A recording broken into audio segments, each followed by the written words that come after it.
Good morning friends, मैं अमित गौरव आप सभी का स्वागत करता हूं सक्सेस विद गौरव में। उम्मीद करता हूं आप सभी अच्छे होंगे। और जैसा कि मैंने पिछला जो वीडियो बनाया था वैदिक सभ्यता पे, वो ऋग्वैदिक काल था, और आज मैं जो आपको बताऊंगा ये उत्तर वैदिक काल है।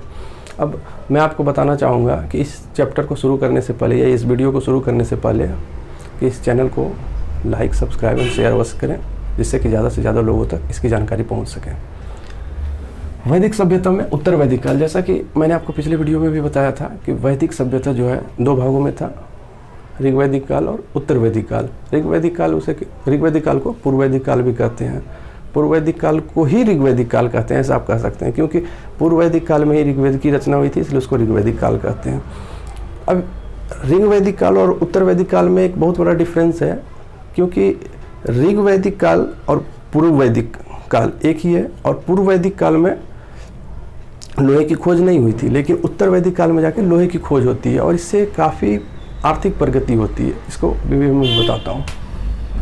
इसके आर्थिक जीवन में जो प्रमुख व्यवसाय है, प्रमुख व्यवसाय जो ऋग्वैदिक काल में पशुपालन था, यहाँ आके वो कृषि हो गई। चूँकि लोहे की खोज हो गई, तो लोहे की खोज होने से ऐसे कई तरह के औजार बनाए जाने लगे, जिससे कि खेती करने में आसानी हुई, खेती की जुताई अच्छी होने लगी। खेती की जुताई अच्छी होने लगी तो फसल अच्छे होने लगे, तो उससे किसानों को काफ़ी आर्थिक प्रगति हुई, काफ़ी पैसे मिलने लगे, जिससे कि आर्थिक प्रगति हुई।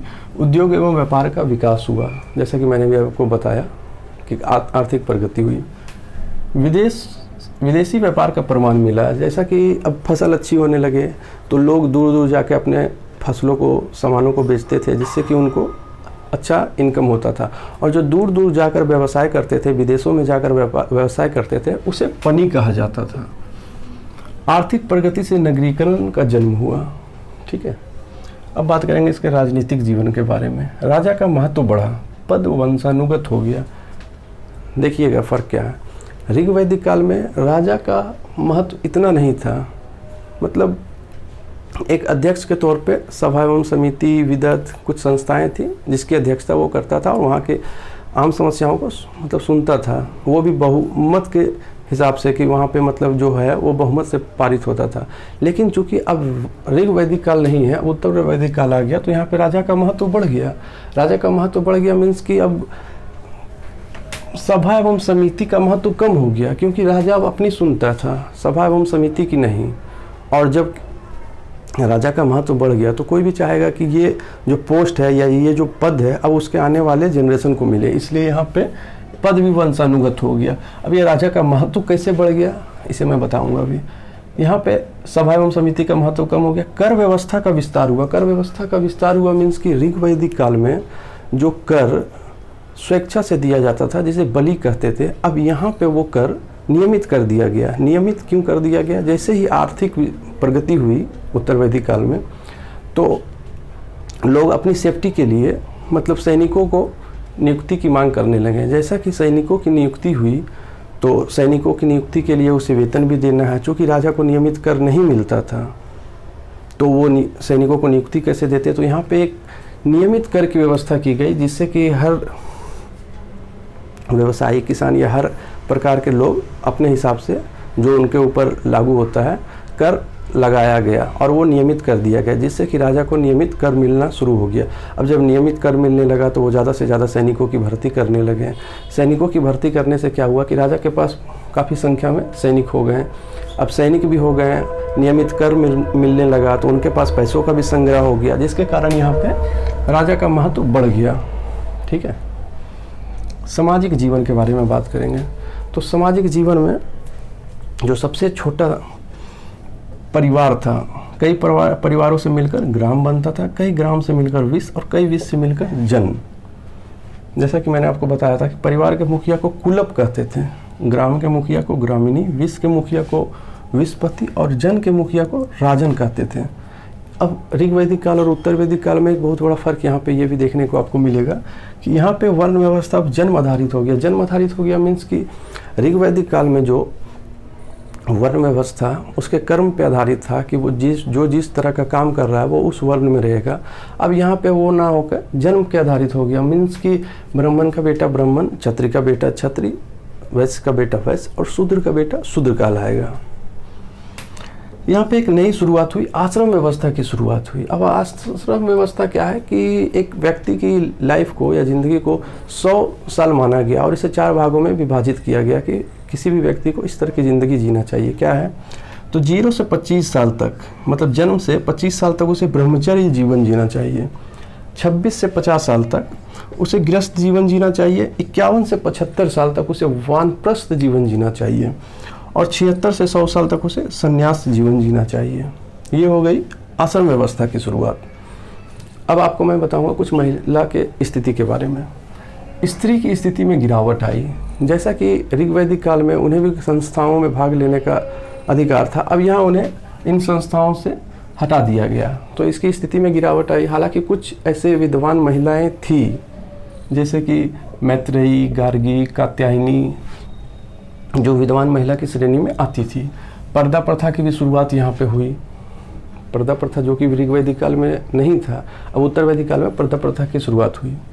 अब बात करेंगे इसके धार्मिक जीवन के बारे में।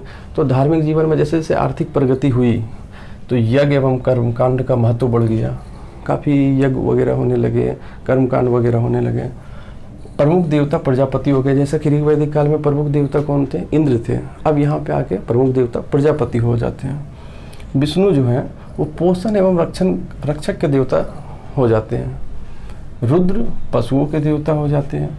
वरुण जल के देवता हो जाते हैं। अब जैसे ये आर्थिक प्रगति हुई, राजा का महत्व बढ़ा, तो कई तरह के यज्ञ होने लगे, जिसमें से राजसूय यज्ञ है, वाजपेयी यज्ञ है, अश्वमेध यज्ञ है। अब ये क्या यज्ञ, ये यज्ञ किस लिए होता था ये मैं आपको बताता हूँ। जैसा कि राजसूय यज्ञ है तो ये प्रतिष्ठा हेतु होता था। प्रतिष्ठा हेतु मीन्स कि कोई राजकुमार राजा का पद धारण करता था तो उस समय ये राजसूय यज्ञ होता था, प्रतिष्ठा हेतु। वाजपेयी यज्ञ क्या है? शक्ति प्रदर्शन। शक्ति प्रदर्शन मीन्स कि प्रत्येक राजा अपने को बेहतर या बड़ा दिखाने के लिए ये वाजपेयी यज्ञ करता था, जिससे कि वो लोगों के नज़र में ये दिखा सके कि हाँ मैं उससे उस दूसरे राजा से श्रेष्ठ हूँ। अश्वमेध यज्ञ क्या है? ये राज्य विस्तार के लिए होता था। इस यज्ञ के उपरांत राजा के द्वारा एक घोड़े को खुला छोड़ दिया जाता था और जितना दूर तक वो दौड़ता था वो उसके साम्राज्य में मिला लिया जाता था। अगर इस दौरान कोई उस घोड़े को रोकने की कोशिश करती थी तो राजा के द्वारा उसके ऊपर युद्ध किया जाता था और उसे हराने की कोशिश की जाती थी। अगर कोई राजा अपने साम्राज्य में इसे दौड़कर पार होने दिया जाता था तो इसका मतलब यह होता था कि वह राजा इस अश्वमेध यज्ञ कराने वाले राजा के अधीनता स्वीकार कर लिए। इन यज्ञों में जो है सो बलि एवं कर्मकांड की प्रधानता थी। ठीक है, कुछ ये भी इम्पोर्टेंट टॉपिक है, इसे आप एक बार देख लीजिएगा, एग्जाम में पूछे जाते हैं कि कुछ इतिहासकारों ने जो आर्यों को कहाँ से आया है इसमें मतभेद है, लेकिन ज़्यादातर इतिहासकार ने प्रोफेसर मैक्स मुलर के ही सही ठहराया है और इसी को प्रमाणिक माना है, जो कि कहना है इनका कि ये मध्य एशिया से आए थे। मैक्स मुलर का मानना है कि ये मध्य एशिया से आए थे। बाकी कुछ इतिहासकार का भी आप एक बार देख लीजिए। बाल गंगाधर तिलक का कहना है कि ये उत्तरी ध्रुव से आए थे। तो दयानंद सरस्वती का कहना है कि ये तिब्बत से आए थे। विदेशी इतिहासकार जो है नेहरिंग एवं प्रोफेसर गार्डन चाइल्ड का कहना है कि ये दक्षिणी रूस से आए थे। और प्रोफेसर पेंका जिनका कहना है कि ये जर्मनी के मैदानी भाग से आए थे। ये भी काफ़ी बार एग्जाम में पूछा गया, तो इसे आप एक बार नोट कर लीजिएगा। और मैंने कुछ खास लोगों के बारे में बताया है जिसके रिगार्डिंग एग्जाम में पूछे जाते हैं। अब आप इसे एक बार नोट कर लीजिए, फिर मैं आपको इसके आगे इसके ऑब्जेक्टिव वीडियो के बारे में बताता हूँ।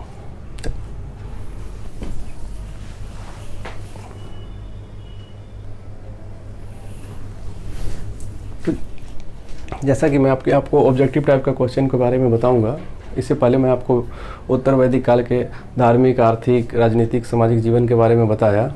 तो इसमें जो है मैं उस ऑब्जेक्टिव टाइप के क्वेश्चनों को ज़्यादा लिया हूँ जो एग्ज़ाम में पूछे गए हैं, तो जो काफ़ी महत्वपूर्ण है आपके एग्ज़ाम के दृष्टि से। जैसा कि मैंने आपको अभी बताया कि जो ये आर्य सभ्यता थी ये ग्रामीण सभ्यता थी। जैसे जैसे इनके आर्थिक प्रगति हुई तो इनके नगरीकरण की शुरुआत हुई। तो यहाँ वही है, ग्रामीण सभ्यता थी। और इनकी भाषा जो थी वो संस्कृत थी, संस्कृत इनकी भाषा थी। इनका प्रिय पशु घोड़ा था और प्रिय देवता जो कि ऋग्वैदिक काल में इंद्र थे और उत्तर वैदिक काल में आते आते प्रजापति हो जाते हैं। इनका जो समाज था वो पितृ प्रधान था, मतलब कि पिता के नाम के साथ ही इनका नाम जुड़ा जाता था, ना कि माता के नाम के साथ। गायों को अधन्या कहा गया है। अधन्या मीन्स कि गायों को ना मारने योग्य पशु कहा गया है, और अगर किसी के द्वारा उन गायों को मारा जाता था तो उसे मृत्युदंड या देश निकाला की सजा दी जाती थी। मनोरंजन के साधन के लिए ये लोग संगीत, रथ दौड़, घुड़दौड़ इत्यादि किया करते थे। ये 3 प्रकार के वस्त्रों का यूज करते थे, जिसे कहते हैं वास, अधिवास और उचनीच। अंदर के कपड़े को पहनने के लिए जो पहनते थे उसको निवी कहते थे, निवी। पेय पदार्थों में ये लोग सोमरस का यूज करते थे, जिसको वनस्पति के द्वारा बनाया जाता था। जीवन भर अविवाहित रहने वाली महिला, जो जीवन भर शादी नहीं करती थी, अविवाहित रहती थी, उसे अमाजू कहते थे। विधवा, जिसके पति की मृत्यु हो गई हो, वो अपने देवर से शादी कर सकती थी, मीन्स कि अपने पति के छोटे भाई से शादी कर सकती थी। आर्यों द्वारा जो खोजी गई धातु थी लोहा था, जैसा कि मैंने अभी आपको बताया उत्तर वैदिक काल में लोहे की खोज हुई, जिसे श्याम अयस्क कहा जाता था, और तांबे को लोहित अयस्क कहा जाता था। वही यहाँ पे लिखा है, आर्यों द्वारा खोजी गई धातु लोहा थी, जिसे श्याम अयस्क तथा तांबे को लोहित अयस्क कहा जाता था। लेन देन में वस्तु विनिमय की प्रथा प्रचलन थी। वस्तु विनिमय का मीन्स कि एक वस्तु अगर मैं किसी को दे रहा हूँ तो बदले में उससे मैं दूसरी वस्तु लूँ। जो पैसों को सूद पे जैसे कहते हैं या इंटरेस्ट पे कहते हैं लगाते थे और उससे जो इनकम करते थे, उस व्यक्ति को वैकनोट या सूदखोर कहा जाता था। महाकाव्य 2 हैं, महाभारत और रामायण, और इसमें भी विश्व का सबसे बड़ा महाकाव्य जो है वो महाभारत है, जिसे का प्राचीन नाम जय संहिता है। गोत्र का जन्म जो है सो उत्तर वैदिक काल में हुआ। ऋग्वैदिक काल में इस तरह की कोई व्यवस्था नहीं थी। गोत्र का जन्म उत्तर वैदिक काल में हुआ।